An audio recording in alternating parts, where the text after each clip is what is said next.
The next topic we'll be covering is direct quotations in papers, both how to format them and different strategies for introducing them into your paper. So first we'll look at some formatting issues. People often ask, how do I format direct quotations in my paper? And the answer to that question depends on whether your direct quotation is a short quotation or a long block quote quotation. Short quotations are defined by APA as any direct quote under 40 words, while long quotations are direct quotes 40 words and over. So first we'll look at short quotations. For a short quotation, the quote should be placed within quotation marks. And additionally, the parenthetical citation at the end of the quote should be placed outside quotation marks, and the period should be placed after the final parenthesis. So here is an example right here we can see. Sentence reads, "This claim is further supported by the fact that hunter-gatherer populations had been driving species to extinction thousands of years before civilization developed." And then in parentheses we have Chow, 2004, page 92.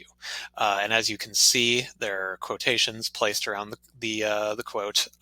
There's no period before the final quotation.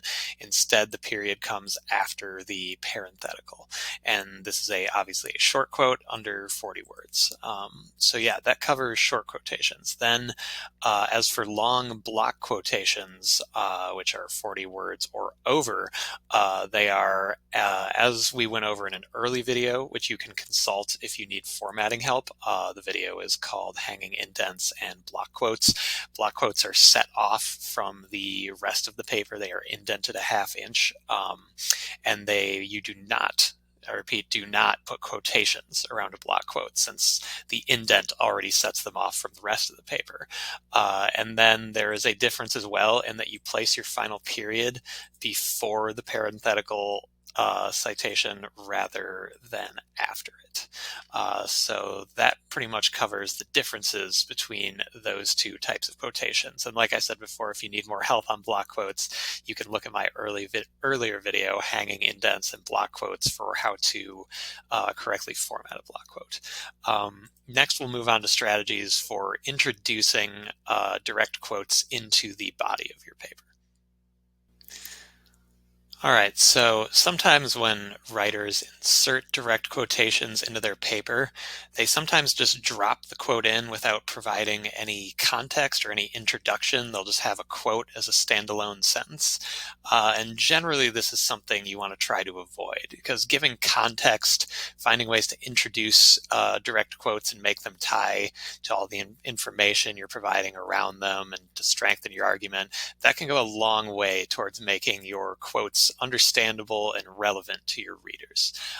So we're going to re-examine some examples that we looked at in the earlier video on in-text citations. We're going to re-examine some of those examples and see how the quotes were introduced into the paper so as to provide the reader with context. So for this first example, we can see that the way we introduce the quote is very simple. We just say, according to Albrecht, 2014, and then we go into the quotation about studies of hunter-gatherer tribes. Just using that according to Albrecht is a very seamless way to just sort of give us a little bit of information that this quote is coming from this writer and that it pertains to that writer's findings. So that's a very simple, straightforward way to introduce usually a fairly short, straightforward quotation. With a second example, we're going to look at starts by saying, "This argument is backed by data suggesting," and then we go into our quotation about the effects of industrialized globalization. So that essentially, after you are arguing or researching your own point and using your own words, whether you're making your own argument, summarizing research, you can then say, like, this argument or this research is backed by data suggesting, and go into your quote. So that's kind of a way to tie direct quotes into the body of your paper and kind of create a very natural flow of information. And then the third example, this is an example that introduces a block quote. says research into the ultimate goals of animistic religious practices yield promising but inconclusive results. Schubert's 2014 study found the following. And after introducing all that, you can go into your block quote. And that is useful because this first sentence here sort of provides a preview of the quote to come by talking about this research into animistic religious practices. It kind of allows your reader to see a snippet of what they're about to read so that they don't feel confused and kind of thrown into the thick of things.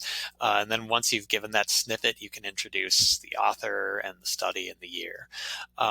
And this is by no means a comprehensive list of the ways you can use to introduce quotations. This is a general guideline. You can build your own strategies off of this. You can look online for additional resources and examples.